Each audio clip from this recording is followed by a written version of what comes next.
আসসালামু আলাইকুম, আশা করি সবাই ভালো আছো। তো আজকে আমরা দ্বিতীয় অধ্যায় জীবকোষ ও টিস্যু চ্যাপ্টারটি পড়ব। তো এই চ্যাপ্টারে ঠিক খুবই ইম্পর্টেন্ট তোমাদের জন্য। এই চ্যাপ্টার থেকে এমসিকিউ বলো, সৃজনশীল বলো, সব ক্ষেত্রেই এখান থেকে অনেক কোয়েশ্চেন আসে। তো আমি ইম্পর্টেন্ট টপিকগুলো বেশি এমফাসিস দেওয়ার চেষ্টা করব। তো একটু তাড়াতাড়ি শেষ করার চেষ্টা করব। আর তোমাদের বিভিন্ন যে কঠিন টপিকগুলো আছে, কঠিন টপিকগুলোর আমি আলাদা ক্লাস নেব, আলাদা ভিডিও বানাবো। এই চ্যাপ্টারে কিছু কঠিন টপিকের মধ্যে তোমার সরল টিস্যু, জটিল টিস্যু তোমাদের অনেক বুঝতে কষ্ট হয়। তো ওটা নিয়ে আমি আলাদা ভিডিও বানাবো এবং এখানেও বলে দেবো। তো চলো শুরু করি। তো প্রথমে এখান থেকে বলছে যে তোমাদের জীবকোষের কথা বলছে। জীবকোষ তোমাদের একটা দেহের গঠন একক বা জীবদেহের গঠনের একক বা কার্যকরী একক জীবকোষ। এই জীবকোষটা কি? এই জীবকোষ ধরো যে কোনো বিজ্ঞানী যে জীবকোষ হিসাবে বিভিন্ন বিজ্ঞানী বিভিন্নভাবে বর্ণনা করেছেন। আচ্ছা, যাই হোক, জীবকোষটা তোমরা সবাই এটা নিয়ে কম বেশি জানো। তো এখানে কোন বিজ্ঞানী কীভাবে বর্ণনা করেছে আমি সেটা বলি। যেমন লোই এবং সিকেভিচ 1969 সালটা ইম্পর্টেন্ট এবং বিজ্ঞানীর নামটাও ইম্পর্টেন্ট এখানে। যেমন বলেছে, বৈষম্যভেদ্য পর্দা দিয়ে আবৃত এবং জীবজ ক্রিয়াকলাপের একক যা অন্য কোনো সজীব মাধ্যম ছাড়াই নিজের প্রতিরূপ তৈরি করতে পারে, এমন সত্তাকে কোষ বলেছেন।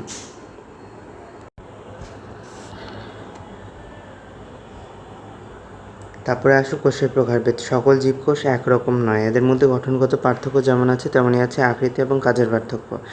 নিউক্লিয়াসের গঠনের ভিত্তিতে কোষ দুই ধরনের, এটা একটা আদিকোষ আর এটা প্রকৃত কোষ। এটা আমরা ফার্স্টের চ্যাপ্টারেই আমরা বলেছিলাম এই বিষয়ে। তো আমরা তারপরেও এটা নিয়ে একটু আলোচনা করি। যেমন ধরো যে এখানে তোমাদের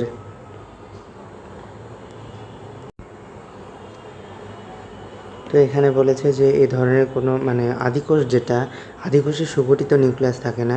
এখান থেকে তোমাদের মনে রাখতে হবে যে আদিকোষের যে অগঠিত নিউক্লিয়াস সেটাকে তোমাদের নিউক্লিয়েড বলে। আদিকোষের অগঠিত নিউক্লিয়াসকে তোমার নিউক্লিয়েড বলে, এই কথাটা মনে রাখবা। আর এই নিউক্লিয়াসে আমরা কি জানি, একটা নিউক্লিয়ার মেমব্রেন থাকে। নিউক্লিয়ারের মেমব্রেনের মধ্যে তোমার ক্রোমাটিন জালিকা থাকে, ঠিক আছে। কিন্তু তোমাদের আদিকোষের ক্ষেত্রে সেরকম নিউক্লিয়ার মেমব্রেন থাকে না।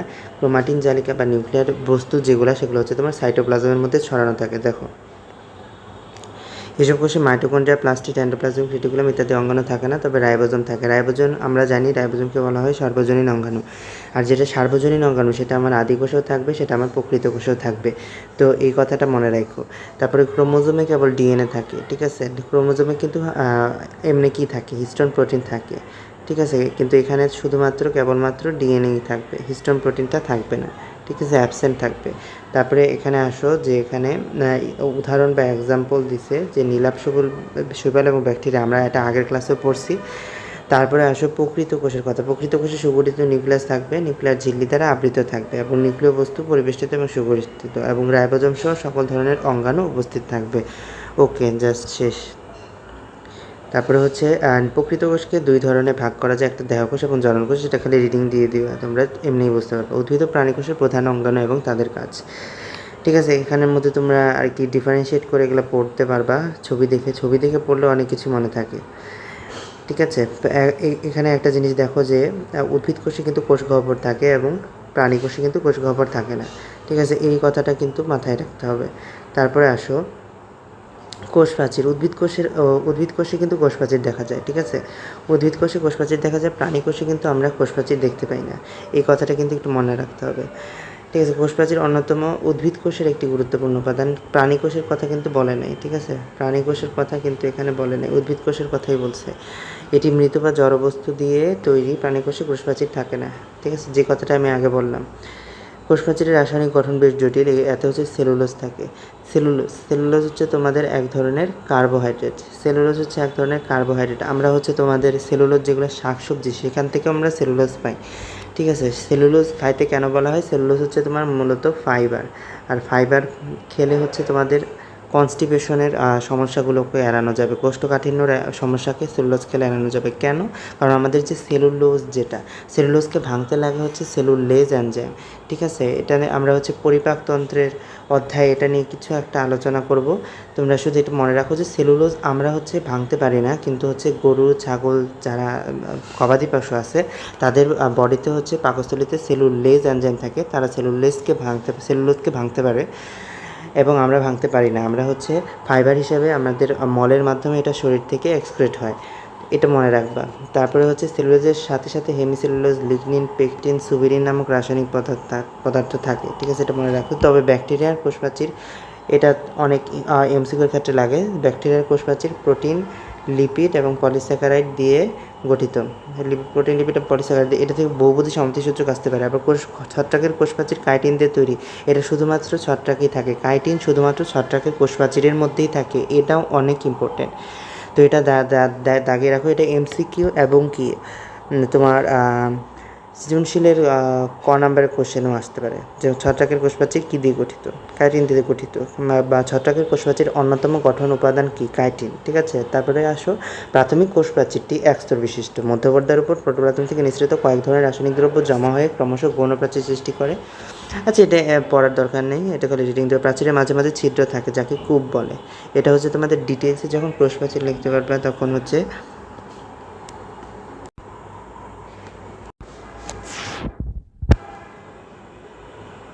তো কূপটা এখান থেকে দাগানা, এটা ইম্পর্টেন্ট। যখন তোমরা সৃজনশীল লিখবা তখন এই কূপ কথাটা পেলে তোমার হচ্ছে টিচারে খুশি হয়েছে। কোষপ্রাচীর কোষকে দৃঢ়তা প্রদান করে এবং কোষের আকার আকৃতি বজায় রাখে। দৃঢ়তা প্রদান করে, আকার আকৃতি বজায় রাখে। এটা হচ্ছে তোমাদের কাজের ক্ষেত্রে তোমার বহুপদী সমতিসূচক আসতে পারে।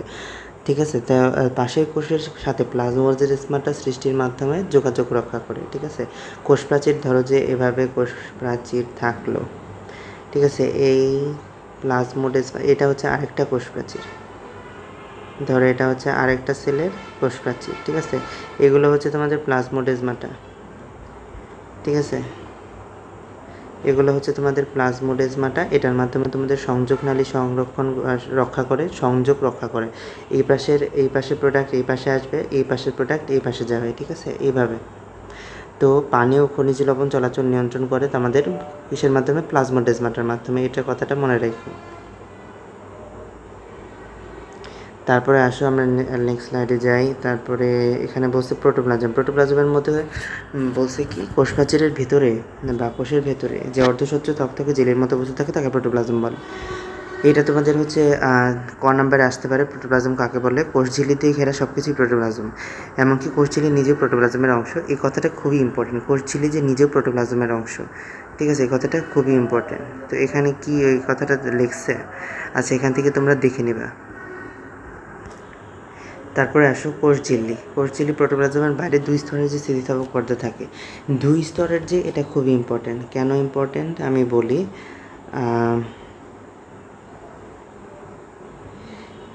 আমাদের হচ্ছে এখন হচ্ছে কোষঝিল্লির যে লেয়ারটা আমরা পড়ি হচ্ছে ফসফোলিপিড বাইলেয়ার। ফসফোলিপিড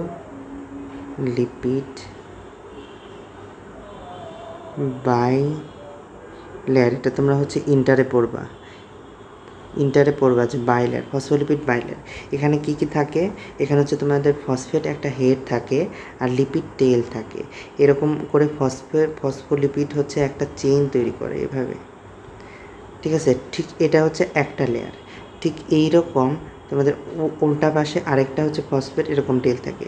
আবার ফসফেট, আবার একটা টেল থাকে। আবার ফসফেট, একটা টেল থাকে। আবার ফসফেট, আরেকটা টেল থাকে। এভাবে এটা হচ্ছে আরেকটা লেয়ার। ঠিক আছে, এটা হচ্ছে একটা লেয়ার, এটা হচ্ছে আরেকটা লেয়ার, আর এটা হচ্ছে একটা লেয়ার। এই 2টা লেয়ার মিলে হচ্ছে তোমাদের কোষঝিল্লি তৈরি হয় বা প্লাজমা মেমব্রেন তৈরি হয়। এটাকে বলে ফসফোলিপিড বাইলেয়ার। ঠিক আছে, তো এটি কী দিয়ে তৈরি হয় এবং লিপিড এবং প্রোটিন। ঠিক আছে, লিপিডের কথা তো বললাম।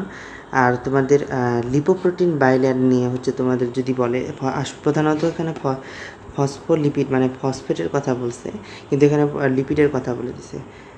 যাই হোক, লিপিড বাইলেয়ার প্রধানত আমরা ব্যাকটেরিয়ায় পাই, কিন্তু এখানে প্রোটিনের কথা কেন বললো যে লিপোপ্রোটিন বাইলেয়ার কথা বলছে? আচ্ছা যাই হোক, সেটা আলাদা কথা। কোষ ঝিল্লির ভাঁজকে আমরা মাইক্রোভিরিয়াই বলি।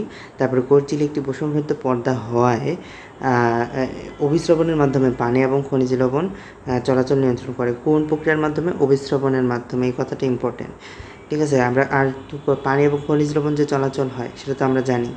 পাশাপাশি কোষগুলোকে পরস্পর থেকে আলাদা করে রাখে। আচ্ছা যাই হোক, এটা পারলাম আমরা। তারপরে হচ্ছে সাইটোপ্লাজমের অঙ্গাণু। সাইটোপ্লাজমের মধ্যে কোন কোন অঙ্গাণু থাকে? প্রোটোপ্লাজম থেকে নিউক্লিয়াস বা কেন্দ্রিকাটাকে সরিয়ে নিলে যেটি থেকে যায়, মানে প্রোটোপ্লাজমের মধ্যে সবগুলাই সাইটোপ্লাজমের অঙ্গাণু এক্সেপ্ট নিউক্লিয়াস, ঠিক আছে? নিউক্লিয়াস ছাড়া আর যা যা আছে তাই সাইটোপ্লাজমের অঙ্গাণু। তো এই সাইটোপ্লাজমের মধ্যে অনেক ধরনের অঙ্গাণু থাকে, এদের প্রত্যেকের কাজ আলাদা হলেও একেবারে নির্ভরশীল। যেমন ঝিল্লিযুক্ত সাইটোপ্লাজমের অঙ্গাণু কিছু আছে, আর কিছু আছে ঝিল্লিবিহীন। মাইটোকন্ড্রিয়া, তারপরে প্লাস্টিড, তারপরে হচ্ছে তোমার সেন্ট্রিওল, তারপরে হচ্ছে রাইবোজোম, তারপরে হচ্ছে ইন্টারমিডিয়েট রেটিকুলাম। এগুলো হচ্ছে তোমাদের ঝিল্লিযুক্ত সাইটোপ্লাজমের অঙ্গাণু। যাই হোক, মাইটোকন্ড্রিয়ার ক্ষেত্রে একটা জিনিস ইম্পর্টেন্ট, এখান থেকে কিন্তু অনেক এমসিকিউ এবং এটার কিন্তু বেসিক অনেক স্ট্রং হতে হয় মাইটোকন্ড্রিয়ার জন্য। তো মাইটোকন্ড্রিয়া হচ্ছে শ্বসনে অংশগ্রহণকারী সবচেয়ে গুরুত্বপূর্ণ অঙ্গাণু, যেটা লাগবেই শক্তি উৎপাদন বা এটিপি যেটাকে আমরা বলি, এনার্জি কারেন্সি বা এটিপি। এটিপি জিনিসটা হলো অ্যাডিনোসিন ট্রাইফসফেট, যেটা নিয়ে আমরা পরবর্তীতে আরও বিশদভাবে জানতে পারবো।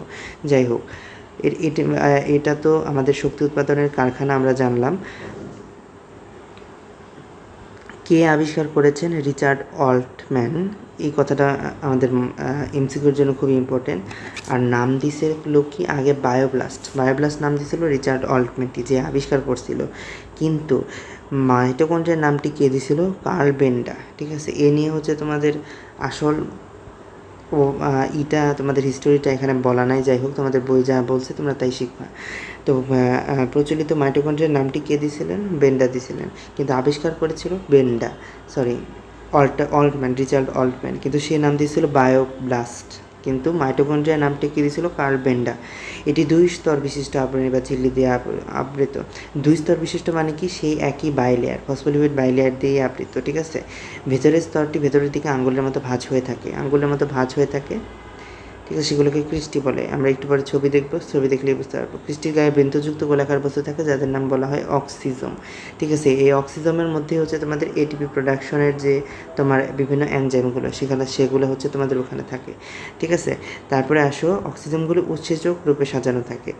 এই যে বললাম না, এনজাইম, অক্সিজমের উৎসেচকগুলো সাজানো থাকে। এই এটিপি প্রোডাকশনের যে এনজাইমগুলোর প্রয়োজন সেগুলো হচ্ছে তোমাদের ওই অক্সিজমের মধ্যেই লাগে। তার মানে অক্সিজম একটা ইম্পর্টেন্ট একটা অর্গানেলস তো হচ্ছে তোমাদের মাইটোকন্ড্রিয়ার মধ্যকার যে একটা অর্গানেলস, সেটা হচ্ছে তোমাদের অক্সিজম। এটা ইম্পর্টেন্ট কেন? এখানে হচ্ছে এটিপি প্রোডাকশনের যে এনজাইমগুলো সেগুলো হচ্ছে এখানে সাজানো থাকে। তারপরে আসো, মাইটোকন্ড্রিয়ার ভেতরে থাকে ম্যাট্রিক্স। সব কয়টারই একটা ম্যাট্রিক্স। ধরো একটা তোমাদের একটা ঘর, আচ্ছা ধরো এটা সেল 1, ভেতরে থাকে হচ্ছে তোমাদের ম্যাট্রিক্স মানে ম্যাট্রিক্সের বাংলা হচ্ছে তোমাদের মাতৃকা। তারপরে আসো, মাইটোকন্ড্রিয়ার ভেতরে থাকে ম্যাট্রিক্স। আচ্ছা, ম্যাট্রিক্স থাকলেও পাইলাম, এটা অতটা ইম্পর্টেন্ট না। ম্যাট্রিক্স কী জিনিস এটা জানার প্রয়োজনই নাই। আচ্ছা আসো, জীবের শ্বসন কার্যে সাহায্য করা মাইটোকন্ড্রিয়ার প্রধান কাজ। শ্বসনে অংশগ্রহণকারী শ্বসন প্রক্রিয়ার হচ্ছে 2, 3, 4 এই স্টেজগুলা। ফার্স্ট স্টেজটা হয় আমাদের সাইটোপ্লাজমে, আর 2, 3, 4 সবগুলাই আমাদের শ্বসনের 4টা স্টেজের 2, 3, 4 মানে দ্বিতীয়, তৃতীয় আর চতুর্থ স্টেজটাই হয় আমাদের মাইটোকন্ড্রিয়ার মধ্যে। তারপরে তোমরা দেখবে যে শ্বসন ক্রিয়া 4টি গ্লাইকোলাইসিস, অ্যাসিটাইল কোয়ে, ক্রেবস চক্র, ইলেকট্রন প্রবাহতন্ত্র। এর প্রথম ধাপটি হয় তোমার সাইটোপ্লাজমে, আর পরের যে 2, 3, 4 2, 3, 4 এগুলো সবই তৈরি হয় তোমাদের মাইটোকন্ড্রিয়ার মধ্যে তোমাদের হয়, ঠিক আছে? আচ্ছা যাই হোক, আর হচ্ছে এই যে এখন ম্যাট্রিক্স জিনিসটা দেখো, এই যে ম্যাট্রিক্স, ঠিক আছে? এখানে ছবি থেকে দেখে নেবে ম্যাট্রিক্স। আর মাইটোকন্ড্রিয়ার ছবি আঁকানোর সময় ম্যাট্রিক্স, অক্সিজেন, ক্রিস্টি তো ভাঁজ আর ঝিল্লি তো বাইরে থেকে, এটা দেখা দিতে হবে। আচ্ছা যাই হোক, আচ্ছা, তৃতীয় চতুর্থ ধাপ মাইটোকন্ড্রিয়া, এটা আমরা বললাম। তারপরে হচ্ছে অংশগ্রহণকারী সব উৎসেচক উপস্থিত থাকে কোথায়? অক্সিজমের মধ্যে। যাই হোক, তোমরা দেখবে ক্রেবস চক্রে সবচেয়ে বেশি শক্তি উৎপাদিত হয়। হ্যাঁ, এটা একটু ইম্পর্টেন্ট যে ক্রেবস চক্রে সবচেয়ে বেশি শক্তি উৎপাদিত হয়। এজন্য মাইটোকন্ড্রিয়াকে কোষের শক্তি উৎপাদন কেন্দ্র বা পাওয়ার হাউস বলা হয়। জীব তার বিভিন্ন কাজে এই শক্তি খরচ করে। কিছু ব্যতিক্রম ছাড়া সকল উদ্ভিদ কোষ এবং প্রাণী কোষে মাইটোকন্ড্রিয়া পাওয়া যায়। প্রাককেন্দ্রিক কোষে মাইটোকন্ড্রিয়া থাকে না, এমনকি কিছু সুকেন্দ্রিক কোষেও মাইটোকন্ড্রিয়া অনুপস্থিত। তাহলে এমন কি হতে পারে যে বিবর্তনীয় বাসিন্দা। আচ্ছা, যাই হোক, এখান থেকে এই ব্যাখ্যাটি অনুমান করা হয়। আচ্ছা, যাই হোক, মাইটোকন্ড্রিয়াকে বলা হয় কি যে এই জিনিসটা আর কি খুবই এখানে তোমাদের দিয়ে আর কি তোমাদের মাথা নষ্ট করছে। তোমাদের এই স্টেজে এই জিনিসটা জানার কোনো দরকারই নাই যে মাইটোকন্ড্রিয়া কীভাবে ঢুকছে আর কি, কীভাবে আর কি স্থায়ী বাসিন্দা হয়ে গেছে আর কি। যাই হোক, এই জিনিসটা জানার তোমাদের কোনো প্রয়োজন নেই। এখন আসো প্লাস্টিড। প্লাস্টিড কে আবিষ্কার করছে? প্লাস্টিড হচ্ছে আর্নেস্ট হাকেল আবিষ্কার করছে। এটা হচ্ছে এমসিকিউর জন্য ইম্পর্টেন্ট। আর্নেস্ট হাকেল প্লাস্টিড আবিষ্কার করেছে। প্লাস্টিডের প্রধান কাজ হচ্ছে খাদ্য প্রস্তুত করা, মানে হচ্ছে খাদ্য প্রস্তুত করা। এবং প্রস্তুত কোথায় হয়? প্রস্তুত হচ্ছে তোমাদের ওই যে সালোক সংশ্লেষণের মাধ্যমে। প্লাস্টিকের মধ্যেই কিন্তু আমাদের খাদ্যটা প্রস্তুত হচ্ছে। তারপরে আসো খাদ্য সঞ্চয় হচ্ছে কোথায়? খাদ্য সঞ্চয় হচ্ছে আমার প্লাস্টিকে। উদ্ভিদ দেহকে বর্ণময় আকর্ষণীয় করে পরাগণে সাহায্য করে। এটা হচ্ছে তোমাদের ক্রোমোপ্লাস্টের কাজ আর কি। কারণ হচ্ছে প্লাস্টিক হচ্ছে 3 ধরনের: ক্লোরোপ্লাস্ট, ক্রোমোপ্লাস্ট এবং লিউকোপ্লাস্ট। ক্লোরোপ্লাস্ট থাকে হচ্ছে পাতায়, যেটা হচ্ছে তোমাদের সালোক সংশ্লেষণে হেল্প করে। ক্রোমোপ্লাস্ট থাকে হচ্ছে তোমাদের ফুল যেটা হচ্ছে বর্ণময় করে, যেগুলো হচ্ছে কালার সবুজ ছাড়া আর যে কোনো বর্ণ যেগুলোকে দেয় সেগুলো হচ্ছে ক্রোমোপ্লাস্ট। আর লিউকোপ্লাস্ট থাকে হচ্ছে বর্ণহীন, সবুজও না লালও না, কোনো বর্ণই না। সেটা হচ্ছে তোমার মূলের বর্ণ কীরকম একটু সাদাতে আর কি, কালারলেস। সাদা মানে তো আমরা কালারলেস বলি আর কি। যাই হোক, তারপরে আসো ক্লোরোপ্লাস্ট। সবুজ রঙের প্লাস্টিককে ক্লোরোপ্লাস্ট বলে, এটা সবাই জানে। পাতা কচি কাণ্ড কোথায় থাকে? এদের পাওয়া যায়, ঠিক আছে, সবুজ অংশে পাওয়া যায়। পাতা তো সবুজ, কচি কাণ্ডও সবুজ, ঠিক আছে, এগুলোতে হচ্ছে তোমার এগুলো পাওয়া যায়। তারপর হচ্ছে প্লাস্টিকের গ্রানা অংশ, এটা খুবই ইম্পর্টেন্ট। সূর্যালোককে আবদ্ধ করে রাসায়নিক শক্তিতে রূপান্তর করে। এই গ্রানা অংশের মধ্যে তোমার মানে হচ্ছে কি বললো যে সালোক সংশ্লেষণটা হয়। আবদ্ধ সৌরশক্তি স্ট্রোমাতে উপস্থিত উৎসেচক সমষ্টি বায়ু থেকে গৃহীত কার্বন ডাইঅক্সাইড ব্যবহার করে সরল শর্করা তৈরি করে। এই প্লাস্টিকে ক্লোরোফিল থাকে, তাই এদের সবুজ দেখায়। এছাড়া এতে ক্যারোটিনয়েড নামে এক ধরনের রঞ্জকও থাকে।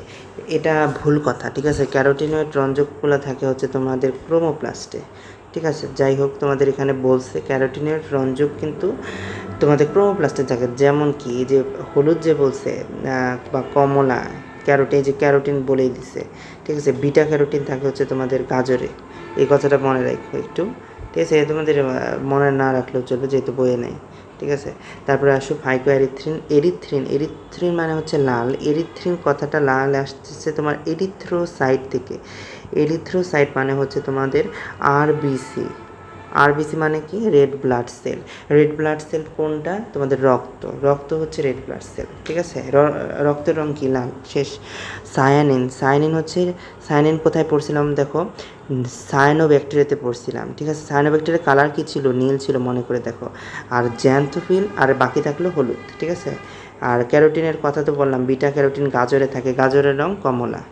তো এইভাবে মনে রাখতে পারবা। তাই কোনটিকে হলুদ, কোনটিকে নীল করছে? আচ্ছা, মিশ্রজনিত কারণ। আচ্ছা, যাই হোক, এটার প্রধান কারণ পরাগণে সাহায্য করা। এরা বিভিন্ন ধরনের রঞ্জক পদার্থ সংশ্লেষণ করে জমা করে রাখা যায়। লিউকোপ্লাস্ট হচ্ছে মূলে থাকে, মূল ভ্রূণ জননকোষ। তার মানে এখান থেকে তোমাদের আসবে, কি বলো ওটাকে?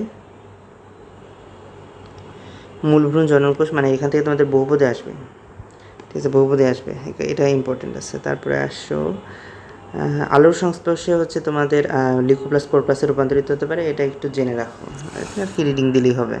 কিন্তু যেগুলো হচ্ছে তোমাদের দাগায় দিচ্ছি, সেই কথাগুলো কিন্তু তোমরা নিজেরাও দাগায় পড়বা। এমসিকিউর জন্য যেটা বলছি ইম্পর্টেন্ট, সেটা এমসিকিউর জন্য, যেটা সৃজনশীলের জন্য সেটা সৃজনশীলের জন্য। তারপর আসো গোলজি বস্তু। আর প্লাস্টিক কিন্তু তোমাদের সৃজনশীলে, মাইটোকন্ড্রিয়া প্লাস্টিক, এটা সৃজনশীলের জন্য ইম্পর্টেন্ট, খুবই ইম্পর্টেন্ট, ঠিক আছে।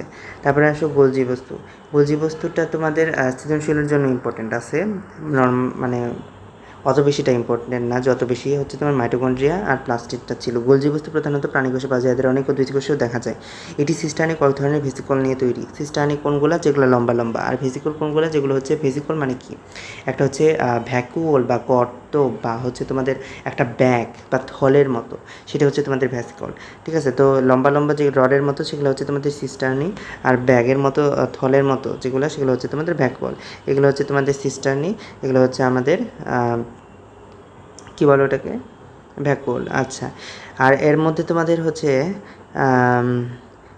একটা হচ্ছে তোমাদের সিস্টার্নের মধ্যেও ভাগ আছে, তো তোমাদের এখানে পড়ার প্রয়োজন নাই, তাই আমি বলি যে সিস্টার্নি একটা হচ্ছে তোমাদের সিস্টার্না, আর একটা হচ্ছে তোমাদের ট্রান্স সিস্টার্না। এটা তোমরা হচ্ছে যখন বড় হবা, ইন্টারভিউ উঠবা, তখন তোমরা পড়তে পারবা। যাই হোক, সিস্টার্না ট্রান্সিস্টার্না কী জিনিস সেটা তোমরা পরে জানতে পারবা, এখন জানার কোনো প্রয়োজন নাই।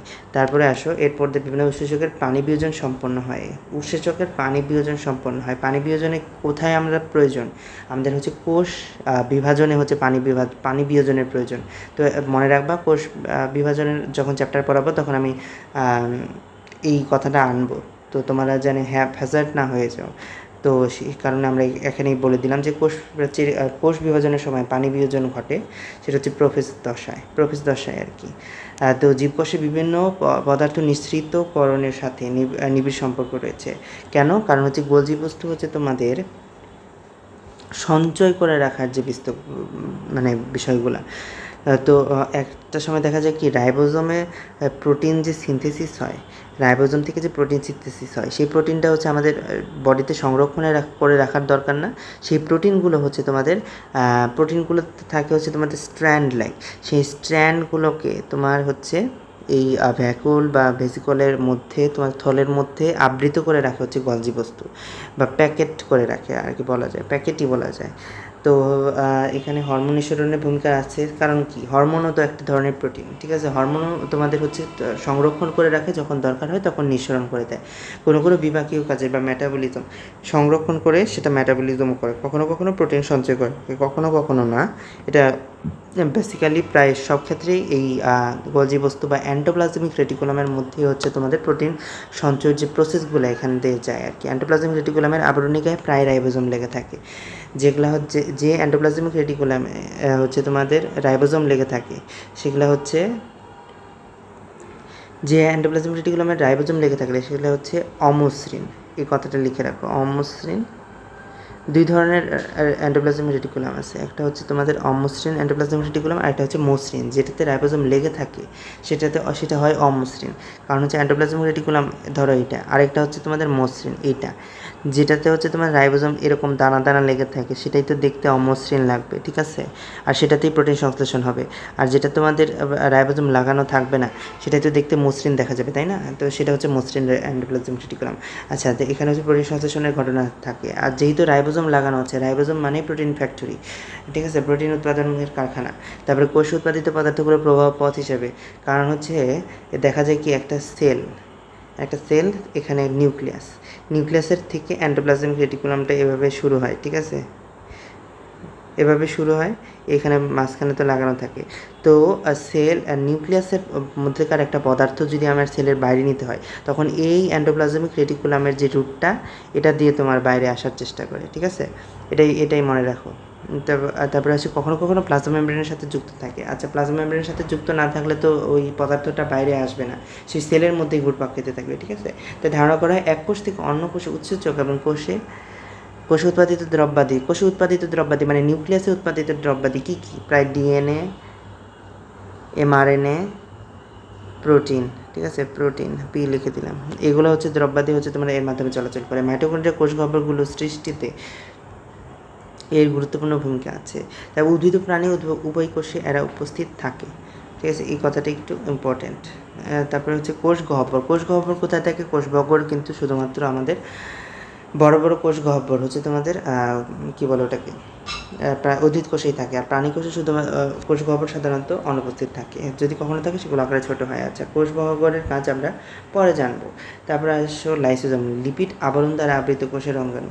লিপিড আবরণ দ্বারা আবৃত কোষের অঙ্গাণু, আমরা তো এখনও ঝিল্লিবদ্ধতেই আছি, তাই না? লাইসোজোম তার মানে ঝিল্লিবদ্ধ। লাইসোজোম জীবকোষকে জীবাণুর হাত থেকে রক্ষা করে, কিন্তু যদি লাইসোজোমের যে হাইড্রোলাইটিক এনজাইমগুলো সেগুলো যদি ভেঙে যায়, লাইসোজোমের এই পর্দা যদি ধরো এই পর্দা যদি ভেঙে গেল, তাহলে হচ্ছে সেলের যে অন্যান্য অর্গানেলস, এমনিতে হচ্ছে সেলের মধ্যে যে এনজাইম বা অ্যান্টিজেন পার্টিকেলগুলো আসে সেগুলোতে, মানে অ্যান্টিজেন মানে কি, অ্যান্টিজেন মানে হচ্ছে ফরেন পার্টিকেলস মানে কি, বাইরে থেকে একটা জীবাণু যে ব্যাকটেরিয়া বা ভাইরাস আসলো সেটা যে সেটাকে যে ধ্বংস করার জন্য যে অঙ্গাণুটা দরকার সেটা হচ্ছে লাইসোজোম কী করে, আমাদের ফ্যাগোসাইটোসিসে হেল্প করে। কীভাবে ফ্যাগোসাইটোসিসে হেল্প করে, নিউট্রোফিল বা ম্যাক্রোফেজের সাথে আমাদের ফ্যাগোলাইসোজোম নামক এক ধরনের ইনগালফ তৈরি করে। সেই ইনগালফটা কী করে, আমাদের ফরেন পার্টিকেলসটাকে ইনগালফ করে নেয়, মানে খেয়ে ফেলে আর কি। সে খেয়ে ফেলে পরে হচ্ছে তোমাদের লাইসোজোম হচ্ছে এনজাইম নিঃসরণ করে, হাইড্রোলাইটিক এনজাইম।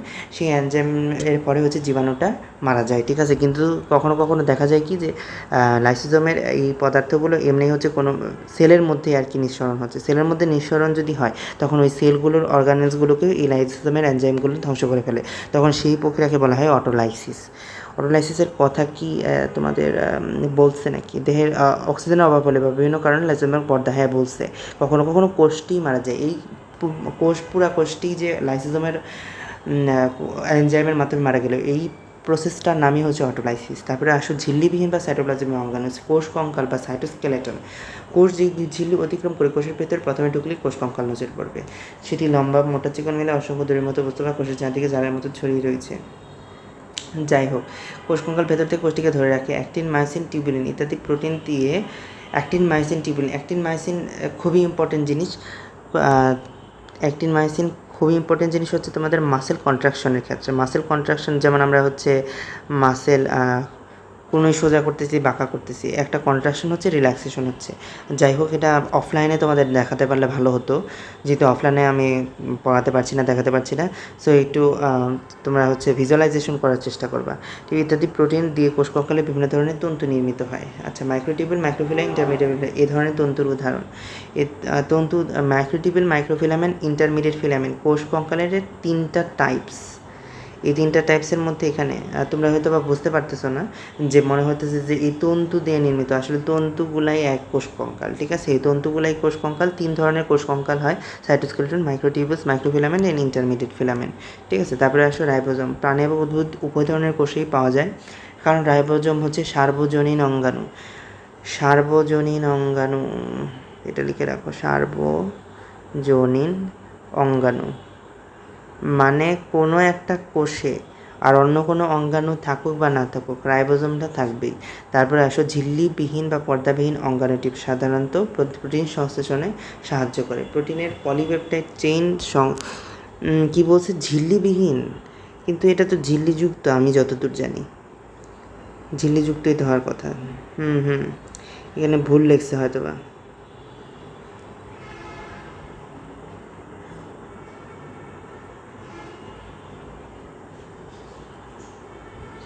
আচ্ছা, যাই হোক, এখানে যে তোমাদের যেহেতু লিখছে তোমরা আর ঝিল্লিবিহীনই পড়ো আর কি। এখানে অনেক কিছু ভুল দেওয়া আছে। যাই হোক, বইতে অনেক কারণ এই বইগুলো যারা লিখছে না, তারা হচ্ছে কেউ আমার জানার মধ্যে কেউ মেডিকেলের ব্যাকগ্রাউন্ডেড না, বায়োলজির ব্যাকগ্রাউন্ডেড না। যাই হোক, সেটা আলাদা কথা। উল্লেখ্য, মাইটোকন্ড্রিয়ার ম্যাট্রিক্স এবং প্লাস্টিডের স্টোমাতেও রাইবোজোম থাকে। মাইটোকন্ড্রিয়ার ম্যাট্রিক্সেও থাকে, প্লাস্টিডের স্টোমাতেও রাইবোজোম থাকে, এটা একদম ঠিক কথা। মাইটোকন্ড্রিয়াতে কিন্তু ডিএনএও থাকে। তোমরা শুধু মনে করো যে নিউক্লিয়াসে শুধুমাত্র ডিএনএ থাকে, না, মাইটোকন্ড্রিয়ার মধ্যেও ডিএনএ থাকে, যেগুলো ওই আচ্ছা কী বলছে, যেগুলো ওই অঙ্গাণুসমূহের নিজস্ব ডিএনএর সংকেত অনুযায়ী প্রোটিন সংশ্লেষণে, ওই অঙ্গাণুর নিজস্ব ডিএনএ সংকেত অনুযায়ী, মানে এইসব অঙ্গাণুরও যদি প্রোটিনের দরকার হয়, যেমন মাইটোকন্ড্রিয়া যেমন দরকার হয়, প্লাস্টিডের স্টোমাতে রাইবোজোম থাকে, যেগুলো ওই অঙ্গাণুর নিজস্ব ডিএনএর সংকেত অনুযায়ী প্রোটিন সংশ্লেষণে অংশ নেয়। ঠিক যেমন একটি ব্যাকটেরিয়া কোষের সাইটোপ্লাজমে অবস্থিত রাইবোজোম সেই কোষের জন্য প্রোটিন সংশ্লেষ করে। আচ্ছা, এই কথাটা বোঝাটা একটু কঠিন তোমাদের লেভেলে। যখন আমি কোষ বিভাজন পড়ব, আমার যদি মনে থাকে আমি তোমাদের এই জিনিসটা বুঝাই দিব। যাই হোক, তারপরে আসো, ঠিক যেমন একটি ব্যাকটেরিয়া কোষের সাইটোপ্লাজম, আচ্ছা যাই হোক, ওটা তো বললাম। জৈব অভিব্যক্তির ধারায় অন্য কোষের অংশ হয়ে ওঠার আগে এই দুটি অঙ্গাণু যে একসময় স্বাধীনভাবে বসবাস করত, তার সপক্ষে এটিও একটি প্রমাণ। এটা খুবই ফালতু একটা কথা লেগছে। যাই হোক, সেন্ট্রোজোম, এটি প্রাণীকোষের বৈশিষ্ট্য, প্রধানত প্রাণীকোষে এদের পাওয়া যায়। আর নিম্ন শ্রেণীর উদ্ভিদ কোষে কদাচিৎ তাদের দেখা যায়, মানে কিছু কিছু উদ্ভিদ কোষে দেখা যায়, মেইনলি প্রাণী কোষেই দেখা যায়। উদ্ভিদ কোষে কিছু কিছু উদ্ভিদ কোষ প্রাণী কোষের নিউক্লিয়াসের কাছে দুটি ফাঁপানলাকার নিউক্লিয়াসের কাছেই থাকে। এটা আসলেই খুবই ইম্পর্টেন্ট জিনিস যে নিউক্লিয়াসের আশেপাশেই থাকে, নিউক্লিয়াসের কাছে থাকে দুটি ফাঁপানলাকার। এবং ফাঁপানলাকার এটা আঁকানোটা ঠিক হয় নাই, এটার আঁকানোটা হবে তোমাদের একটা আরেকটা 90 ডিগ্রি অ্যাঙ্গেলে। এখানে প্রায় 90 ডিগ্রি হয়েছে, কিন্তু 90 ডিগ্রি থেকে একটু কমই লাগতেছে আমার কাছে, যাই হোক, কিন্তু 90 ডিগ্রিভাবেই আগাতে হবে এই সেন্ট্রিওলটা। সেন্ট্রিওলের চারপাশে অবস্থিত গাঢ়তরলকে সেন্ট্রোস্ফিয়ার এবং সেন্ট্রোস্ফিয়ার সহ সেন্ট্রিওলকে সেন্ট্রোজোম বলে। এই টপিকটা খুবই ইম্পর্টেন্ট, এইটুকু মুখস্থ করতে হবে। সেন্ট্রিওলের চারপাশে অবস্থিত গাঢ়তরলকে সেন্ট্রোস্ফিয়ার এবং সেন্ট্রোস্ফিয়ার সহ সেন্ট্রিওলকে সেন্ট্রোজোম বলে। সেন্ট্রোজোম কিন্তু শুধুমাত্র এইটুক না, এই দুইটা জিনিস না, এই পুরাটা সেন্ট্রোস্ফিয়ার, এই তরলটাও কিন্তু এই সেন্ট্রোজোমের অংশ। এই কথাটা মনে রাখতে হবে। সেন্ট্রিওল কী করে? কোষ বিভাজনের সময় অ্যাস্টার রে তৈরি করে। এটা খুবই ইম্পর্টেন্ট, আমরা যখন কোষ বিভাজন পড়বো এটা তোমরা পড়তে পারবা। এছাড়া স্পিন্ডল যন্ত্র সৃষ্টিতেও সেন্ট্রোজোমের অবদান রয়েছে। স্পিন্ডল যন্ত্র কী করে? স্পিন্ডল যন্ত্র কী করে সেটা আমরা কোষ বিভাজনে পড়বো। ওকে, এখন আমরা এটা বোঝাইতে পারতেছি না, এটা মানে অনলাইনে ক্লাস নিয়ে এসে জন্য মজা পাই না আমি। নিউক্লিয়াস বা কেন্দ্রিকা, নিউক্লিয়াস সবাই জানে। নিউক্লিয়ারে কী কী থাকে এটা কিন্তু তোমাদের এই চিত্রটা কিন্তু ইনভেরিয়েবলি বোর্ড কোয়েশ্চেনে আসে। এই চিত্রটা আঁকানো শিখতে হবে। আগেরগুলো যে বললাম যে মাইটোকন্ড্রিয়া প্লাস্টিড, সেগুলো কম ইম্পর্টেন্ট, বাট মাইটোকন্ড্রিয়াটা আসে, কিন্তু নিউক্লিয়াসটা অবশ্যই শিখতে হবে এটা।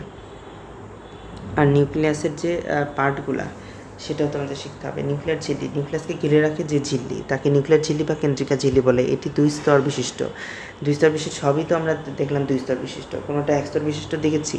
এক স্তর বিশিষ্ট দেখে থাকলে সেটা অবশ্যই তোমরা কমেন্ট করে জানাবা।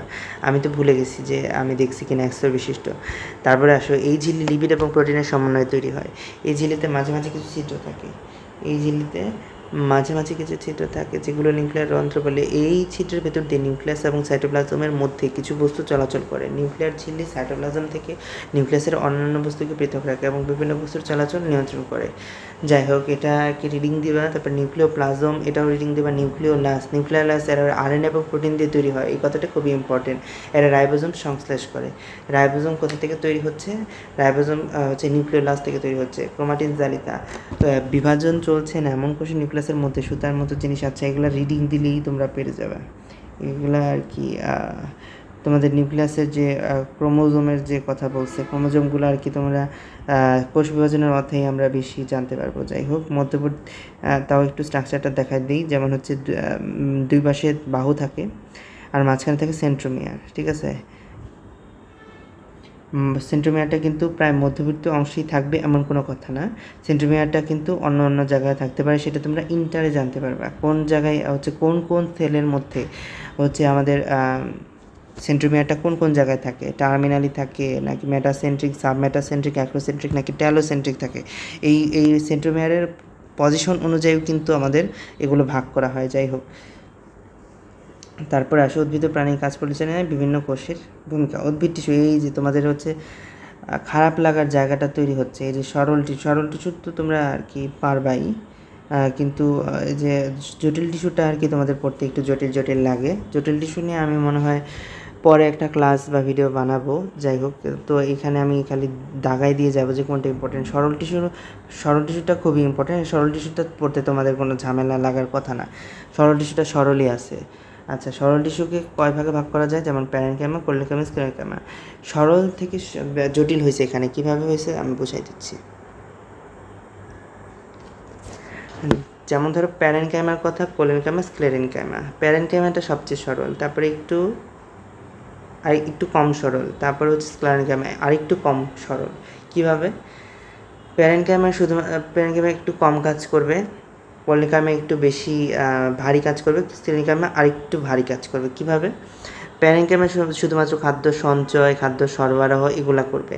কোলেনকাইমা হচ্ছে খাদ্য সঞ্চয় করবে, কিছুটা দৃঢ়তা কাজ করে। আর স্ক্লেরেনকাইমার কাজই হচ্ছে দৃঢ়তা প্রদান করা। দৃঢ়তা প্রদান যে করবে তার বেশি কাজ না, বেশি বড় বড় শক্ত শক্ত কাজ না, ঠিক আছে, তাই সেই দৃঢ়তা প্রদান করবে। যেমন হচ্ছে আমাদের পাশাপাশি যে রড কলাম থাকে সেগুলো প্রদান করে, সেগুলো বেশি শক্ত নাকি হচ্ছে তোমাদের যে বালু বালু বা বালু বা সিমেন্টে সেগুলো বেশি শক্ত? অবশ্যই যে লোহা যেগুলো সেগুলো শক্ত। কেন? কারণ ওর বেশি কাজ করতেছে, তার মানে সে বেশি জটিল। ওকে, তো এখন আসি আমরা যে প্যারেনকাইমার মধ্যে কী বলছে। উদ্ভিদের সব অংশে এদের উপস্থিতি লক্ষ্য করা যায়। এই যে খাদ্য প্রস্তুত, খাদ্য সঞ্চয়, খাদ্যদ্রব্য পরিবহন, দেহ গঠন, খাদ্য নিয়ে তিনটা বলছে, মানে তার মানে এখান থেকে বহুবিধি অনেক ভালো বানানো যাবে আর কি। যাই হোক, খাদ্য প্রস্তুত, খাদ্য সঞ্চয় দিয়ে 3 নম্বরে দেহ গঠন দিয়ে রাখবে। আমি তখন তুমি মনে করবা যে আমি তো শুধুমাত্র খাদ্যের কথাই বলছি, দেহ গঠন করার কথা তো হয়তো তোমরা ভুলেই যাবা, ঠিক আছে? তখন তোমরা দিয়ে রাখবা খাদ্য প্রস্তুত, খাদ্য সঞ্চয়, কিন্তু এখানে তো দেহ গঠন করাও রয়েছে। এবং খাদ্যদ্রব্য পরিবহন করা, খাদ্য প্রস্তুত করছে, সঞ্চয় করছে, পরিবহন মানে খাদ্য নিয়ে যা কিছু করার সবই করছে, আর সাথে সাথে কী করছে? দেহ গঠন করেছে। তারপরে আসো, এই টিস্যুতে অন্তঃকোষীয় ফাঁক দেখা যায়। কোনো স্ক্লেরেনকাইমাতে মনে হয় অন্তঃকোষীয় ফাঁক দেখা যায় না। যাই হোক, কোষপ্রাচীর পাতলা এবং সেলুলোজ নিয়ে তৈরি হয়। সেলুলোজ নিয়ে আমরা তো কোষপ্রাচীর দেখলামই, পাতলা সেলুলোজ নিয়ে তৈরি হয়, এটা নিয়ে আর কিছু কী বলার আছে? এসব কোষে যখন ক্লোরোপ্লাস্ট থাকে তাকে ক্লোরেনকাইমা। আর জলজ উদ্ভিদের বড় বড়, এটা হচ্ছে ইম্পর্টেন্ট জিনিস আছে, এটা হচ্ছে এমসিকিউতে অনেক সময় দেখে, যে অ্যারেনকাইমা, যেটা অ্যারেনকাইমা দিয়ে এমসিকিউতে দেয়, সিঙ্গেল বেস্ট। তারপরে আসো কোলেনকাইমা। কোলেনকাইমা হচ্ছে তোমার অসমভাবে পুরো কতগুলো পেকটিন জমা হওয়ার কারণে অধিক পুরো হয়। কোষ প্রাচীরে পেকটিন থাকে, ওখানে খালি সেলুলোজই পড়লাম, আর এখান থেকে হচ্ছে তোমাদের পেকটিন আসছে, ঠিক আছে? তার মানে কোলেনকাইমার মধ্যে পেকটিন আছে। এই টিস্যুর কোষগুলো লম্বাটে এবং সচিব। প্রোটোপ্লাজম কোষ, প্রোটোপ্লাজম পূর্ণ কোষ, এতে আন্তঃকোষীয় ফাঁক থাকতে পারে বলছে, আর স্ক্লেরেনকাইমাতে থাকে না। আর হচ্ছে প্যারেনকাইমাতে অবশ্যই থাকবে। কোষ প্রান্ত চৌকোনাকার আছে, যাই হোক এটা দরকার নেই। কচি রমণীয় কাণ্ড, যেমন হচ্ছে কুমড়া, দণ্ড কলসের কাণ্ডে টিস্যু দৃঢ়তা প্রদান করে। আর যখন ক্লোরোপ্লাস্ট থাকে খাদ্য প্রস্তুত করে, কিছু কিছু দৃঢ়তার কাজও করে, আবার খাদ্য প্রস্তুত করে, আমি যেটা আগে পড়েছি। এখন আসলে স্ক্লেরেনকাইমা, এগুলো হচ্ছে প্রোটোপ্লাজমবিহীন লিগনিনযুক্ত যান্ত্রিক কাজের যুক্ত, পুরো প্রাচীর বিশিষ্ট, প্রোটোপ্লাজমবিহীন এবং লিগনিনযুক্ত, এই কথাটা দাগায় রাখো। একটাতে আছে তোমার সেলুলোজ, আরেকটা আছে পেকটিন, আরেকটা আছে লিগনিন, ঠিক আছে? এগুলো হচ্ছে শুধুমাত্র দৃঢ়তার জন্যই কাজ করে। তো এই কোষগুলো প্রধানত দুই ধরনের, ফাইবার এবং স্ক্লেরাইড। ফাইবার কোথায় থাকে? Bast fibre, surface fibre, xylem fibre. Sclereid কোথায় থাকে? স্ক্লেরাইড হচ্ছে তোমাদের পর্ণপ্রাচীর খুবই শক্ত, অত্যন্ত পুরো লিগনিনযুক্ত, মানে এগুলো খালি মানে একটু রিডিং পড়লেই তোমাদের হয়ে যাবে। যাই হোক, তারপর জটিল টিস্যু, এটা খুবই জটিল, আমার কাছেও জটিল লাগে আর কি। এটা কীভাবে যে বোঝাবো তোমাদের আমি জানি না, কিন্তু এটা নিয়ে অবশ্যই আরেকটা ভিডিও আমি বানাবো, সেটার মধ্যে তোমাদের সহজ জটিলটাকে সরল করে আমি ছাড়বো আর কি, ইনশাল্লাহ। তারপরে এখানে আসলে জাইলেম এবং ফ্লোয়েম, এই দুই ধরনের জটিল টিস্যু আছে। জাইলেমের মধ্যে কী কী আছে? জাইলেমের মধ্যে আরও কিছু জটিল জিনিস আছে, যেমন জাইলেম দুই ধরনের, প্রাথমিক এবং গৌণ। প্রাথমিক বৃদ্ধি ঘটে শেষে যেসব ক্ষেত্রে সেকেন্ডারি বৃদ্ধি, সেক্ষেত্রে সেকেন্ডারি জাইলেম সৃষ্টি। প্রাথমিক জাইলেম দুই ধরনের, ট্রাকির এবং ভ্যাসেল। সরি, এখান থেকে তোমরা যে এক্সাম্পলটা পড়ে ফেলবা, ফার্নবর্গ নগ্নবীজি আবৃতবীজি। ফার্নবর্গ নগ্নবীজি আবৃতবীজি, ঠিক আছে? ফার্ন কি? ফার্ন হচ্ছে ঢেকি শাক। নগ্নবীজি কোনটা? নগ্নবীজি হচ্ছে তোমাদের সাইকাস উদ্ভিদ। একটু তোমরা হচ্ছে কী বলো ওটাকে, গুগলে সার্চ করে দেখে নিও। আর আবৃতবীজি উদ্ভিদ আমরা যেগুলো হচ্ছে আম, কাঁঠাল গাছ, এগুলো হচ্ছে তোমাদের আবৃতবীজি উদ্ভিদ। আর হচ্ছে তোমাদের ভ্যাসেল, যেগুলো ভ্যাসেলের কথা বলছে, নিটামের কথা বলছে, নিটামটাও তোমরা হচ্ছে একটু গুগল করে দেখে নিও। প্রাথমিক পর্যায়ে ভ্যাসেল থাকে। পানি এবং খনিজ লবণ পরিবহন, দৃঢ়তা প্রদান কাজ। সরি, জাইলেম প্যারেনগামা, জাইলেম অবস্থিত প্যারেনগামা। তারপর জাইলেম ফাইবার, এগুলো আর কি তোমরা একটু রিডিং দিও। ফ্লোয়েমের মধ্যে কী কী থাকে? সিগনল, সঙ্গীকোষ, ফ্লোয়েম প্যারেনগামা, ফ্লোয়েম তন্তু নিয়ে ফ্লোয়েম টিস্যু গঠিত হয়, ঠিক আছে? কোনটা কী কাজ করে রিডিং দেবা। প্রাণী টিস্যুতে তো প্রাণী টিস্যুর প্রকারভেদে আমরা পড়বো আবরণ টিস্যু, যোজক টিস্যু, পেশি টিস্যু এবং স্নায়ু টিস্যু। প্রাণী টিস্যুর মধ্যে আবরণী টিস্যু যেটা বলছে,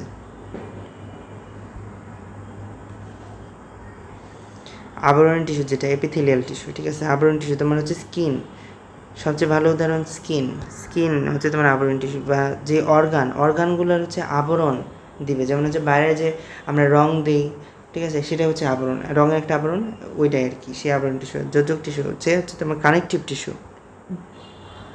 মাসেল হচ্ছে সবচেয়ে ভালো উদাহরণ। পেশি টিস্যু এক ধরনের কানেকটিভ টিস্যু, এবং কানেকটিভ টিস্যুর মধ্যে কিন্তু আমাদের ব্লাডও পড়ে। এটা শুনে তোমরা অবাক হচ্ছ নিশ্চয়ই, যাই হোক সেটা হচ্ছে তোমরা বড় হলে জানতে পারবা।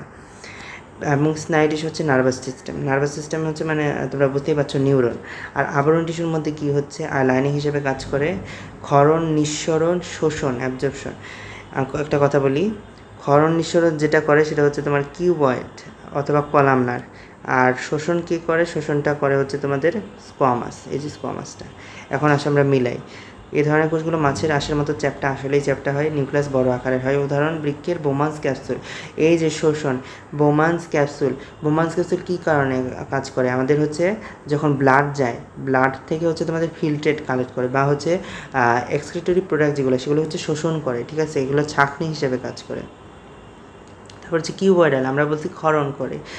দেখো, বৃক্কের সংগ্রাহক নালিকা বা টিউবুলার সিক্রেশন, যেগুলো সিক্রেশন মানে ক্ষরণ, সংগ্রাহক নালিকা থেকে সিক্রেশন, পরিশোষণ এবং আবরণ কাজে লিপ্ত, ঠিক আছে। তারপরে হচ্ছে কলামনার, কলামনার হচ্ছে ক্ষরণ, রক্ষণ, শোষণের কাজ করে, ঠিক আছে। তারপরে হচ্ছে সাধারণ আবরণ টিস্যু, কী বলছে, প্রাণীদের ভিত্তিপর্দার উপর সজ্জিত। আবরণ টিস্যুকে 3 ভাগে, এটা হচ্ছে তো এখান থেকে আর কি মেনলি হচ্ছে তোমাদের এমসিকিউ টাইপ কোয়েশ্চেন, যেটা হচ্ছে উদাহরণ থেকে আসে, সেগুলো আর কি ইম্পর্টেন্ট। তারপরে আসো এখানে কি বলছে, সাধারণ আবরণ টিস্যু ভিত্তিপর্দার উপর কোষসমূহ এক স্তরে সজ্জিত, স্ট্র্যাটিফাইড একাধিক স্তরে সজ্জিত। আর সিউডোস্ট্র্যাটিফাইড হচ্ছে তোমাদের একটা বেজ লাইনই থাকবে, ভিত্তিপর্দা আর কি হচ্ছে আমাদের বেজ লাইন আর কি, ভিত্তিপর্দার উপরে এক স্তরে সজ্জিত থাকলে সাধারণ বা সিম্পল, একাধিক স্তরে থাকলে হচ্ছে স্ট্র্যাটিফাইড। আর হচ্ছে সিউডোস্ট্র্যাটিফাইড থাকলে হচ্ছে তোমাদের মানে মনে হবে যে একাধিক স্তরে, কিন্তু আসলে একটা স্তরেই, ঠিক আছে। এই সিউডোস্ট্র্যাটিফাইড কথাটা মনে রাখবা যে ট্রাকিয়া, তারপরে ব্রঙ্কাস মানে রেসপিরেটরি মানে কি শ্বসনতন্ত্র, রেসপিরেটরি জোনের যে তোমার এপিথিলিয়াম, সেগুলোই হচ্ছে তোমাদের, যেমন রেসপিরেটরির মধ্যে তোমার নাকের পেছন থেকে শুরু করে, ঠিক আছে, ন্যাসোফ্যারিংস থেকে শুরু করে নিয়ে তোমার ল্যারিংস, তারপর ট্রাকিয়া, ব্রঙ্কাস, এইগুলো ব্রঙ্কাস পর্যন্ত আর কি সব তোমার সিউডোস্ট্র্যাটিফাইড আবরণ টিস্যু, এই কথাটা একটু মনে রাখবা। তারপরে আসো শিলাযুক্ত আবরণ টিস্যু, ফ্লাজেলাযুক্ত আবরণ টিস্যু, সিলিয়াযুক্ত আবরণ টিস্যু। এই যে সিউডোস্ট্র্যাটিফাইড আবরণ টিস্যু, এইটারই আর কি তোমাদের বলা হয় সিউডোস্ট্র্যাটিফাইড কী বলে ওটাকে, সিলিয়েটেড সিউডোস্ট্র্যাটিফাইড এপিথিলিয়াম, ঠিক আছে। ট্রাকে কী থাকে, সিলিয়েটেড বানানই তো ভুলে গেলাম,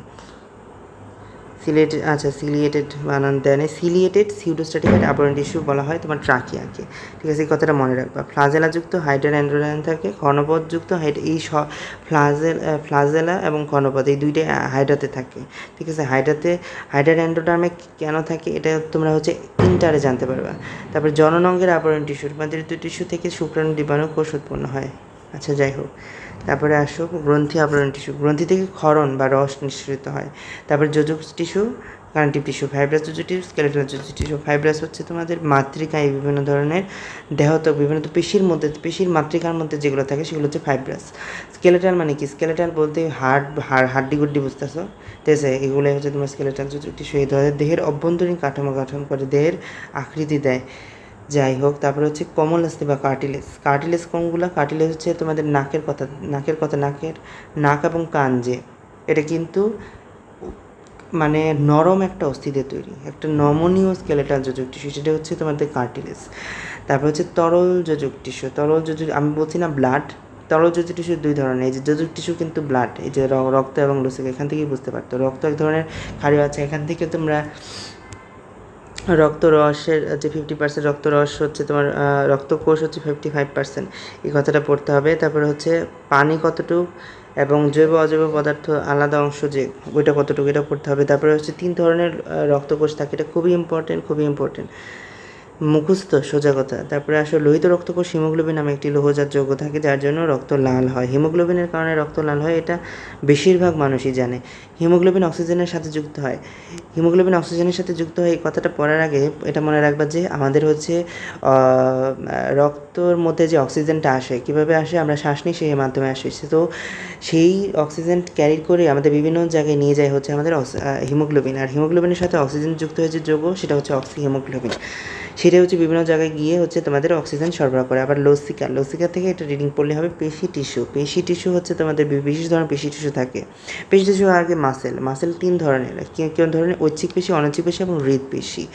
ঐচ্ছিক পেশি কোথায় থাকে, আমাদের মাসেল বা হাত পায়ের মাসেল। অনৈচ্ছিক পেশি কোথায় থাকে, আমাদের ভিতরের অর্গানগুলো যেগুলা অর্গানগুলো যেমন হচ্ছে তোমাদের স্টমাক বা হার্টের মধ্যে যে হার্টটা তোমাদের হৃদপেশির মধ্যেই পড়তেছে। হৃদপেশি এক ধরনের অনৈচ্ছিক পেশি, এই কথাটা মনে রাখবা। আর অনৈচ্ছিক পেশি যেমন হচ্ছে স্টমাকের মধ্যেও পেশি আছে।